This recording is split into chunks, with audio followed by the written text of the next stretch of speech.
Flame test දැල්ලේ පරීක්ෂාව කියලා ඔයාලා අහලා ඇතිනේ. එතකොට මේකෙදි වෙන්නේ මොකද්ද?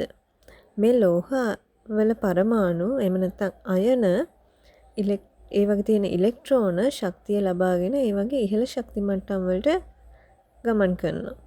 ඊට පස්සේ ඒවා ආපහු එයාලා හිටපු තත්ත්වයට එද්දී ඒ ශක්තිය විමෝචනය කරනවා. අන්නේ විමෝචනය කරන ශක්තිය අපිට සමහරක් ලෝහ ආයනවල තියෙන්නේ මේ අපේ වර්ණාවලිය කියන්නේ පාටක් දෙනවා එයාලා. විවිධ වර්ණ වලින් එකකින්ද දැල්ලට වර්ණයක් ලබා දෙනවා එයාලා ශක්තිය විමෝචනය කරද්දී. එතකොට අපිට ඒකට ඕන වෙනවා මෙන්න මේ වගේ වයර් ලූප් එකක්. මේක නික්‍රෝම් හරි ප්ලැටිනම් හරි කම්බියක් තමයි අපි යොදාගන්නේ.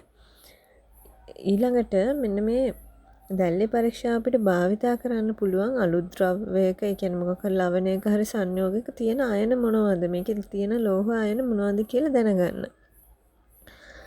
ඒ වගේම තමයි මේක භාවිතා කරනවා ෆයර්වර්ක්ස් වලට ඊගාට විද්‍යුත් විශ්ලේෂණ කිරීම වලදී සමහර කර්මාන්තවලදී ද්‍රව්‍ය පරීක්ෂා කරන්න මේ සංයෝගවල මේ ද්‍රාවණවල මොනවද තියෙන ලෝහ අයන කියලා දැනගන්නත් මෙන්න මේක යොදා ගන්නවා.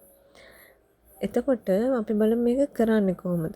මුලින්ම මේ අපි ගන්න වයර් ලූප් එක හොඳට පිරිසිදු කරගන්න ඕනේ. ඒකට කරන්නේ ඔයාලා එක හයිඩ්‍රොක්ලෝරික් අම්ලයේ ගිල්වලා ඒ වයර් ලූප් එක ඒක හොඳට ආපහු බන්සන් බර්න් එකේ දැල්ලට අල්ලන්න. එතකොට කලින් එකේ ඇවිල්ලා තිබ්බ මොන හරි ලෝහ අයන තියෙනවා නම් ඒවට අදාළ පාට දීලා ඒක ඉවර වෙනවා. ඒ කියන්නේ ඒ තිබ්බ පාට නැතිව අර බන්සන් බර්න් එකේ තියෙන කලර් එකම එනවා දැල්ලේ.